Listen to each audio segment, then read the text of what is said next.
পুজো শেষে উমা ফেরেন বাপের বাড়ি, আর তার আগে বাড়ির বউদের হাতে হয় দেবী বরণ। অথচ সেই দেবীর বিসর্জনেই দখল নেয় বাড়ির মা বোনেদের। প্রাচীন এই রীতি ভাঙতেই প্রথম পুজো শুরু হয় নদিয়ার দে বাড়িতে।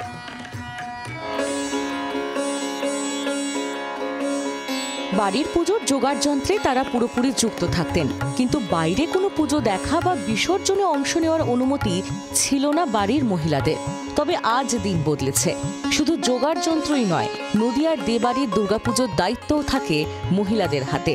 ঠাকুর বায়না দেওয়া থেকে পুজো পাঠ সবেতেই সামিল তারা। আমার শাশুড়ি কখনো পছন্দ করতেন না আমরা রাস্তায় বেরিয়ে ঠাকুর দেখে বেড়াই, তাই জন্যই বাড়িতে আমার ভাসুর আমার কর্তা সব মিলে তখন বাড়িতে পুজো করার ঠিক করে। আমাদের বাইরে বেরোনোর তো যেহেতু অত নিয়ম ছিল না, যে ভাসান দেখতে আমাদের সবারই ইচ্ছা হয় একটু আধটু, কিন্তু আমাদের সেই সময় বেশি বাইরে গিয়ে ওই রাস্তায় সবাই দুই ধারে দাঁড়িয়ে যখন ঠাকুর দেখে আমাদেরও মনে ইচ্ছা হতো যে আমরা একটু দেখবো। 1982 সালে বাড়ির গৃহকর্ত্রীর নির্দেশে শুরু হয় দুর্গোৎসব। এই বছর 42-এ পা দিল দে বাড়ির দুর্গাপুজো। পুজোটা আমরা নিজেদের মতো গুছিয়ে আমরা সারা বছর ধরে আমরা এগুলোকে গোছাই। প্যান্ডেলও বাড়িতে তৈরি হয়, মানে নতুন নতুন তো তৈরি হয় আর ফিক্সড করা আছে, মানে ওইগুলোই প্যান্ডেলে হবে। তারপর লাইট, হ্যালোজেন থেকে আরম্ভ করে টুনি থেকে আরম্ভ করে সব নিজস্ব। নিয়ম মেনে ব্রাহ্মণ পুরোহিতের হাতে পুজো হলেও সমস্ত আয়োজনের দায়িত্বে থাকেন মহিলারা।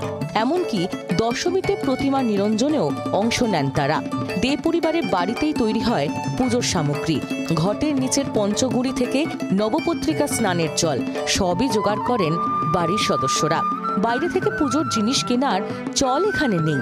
সব রকমের ঘট পল্লবও নেওয়া হয় বাড়ির গাছ থেকেই। এইভাবেই নিয়ম নিষ্ঠার সঙ্গে দেবীর আরাধনা হয় দে পরিবারে। নদিয়া থেকে অনুপ কুমার দাসের রিপোর্ট, জি 24 ঘন্টা। বাংলার আওয়াজ, বাঙালির আবেগ, জি 24 ঘন্টা।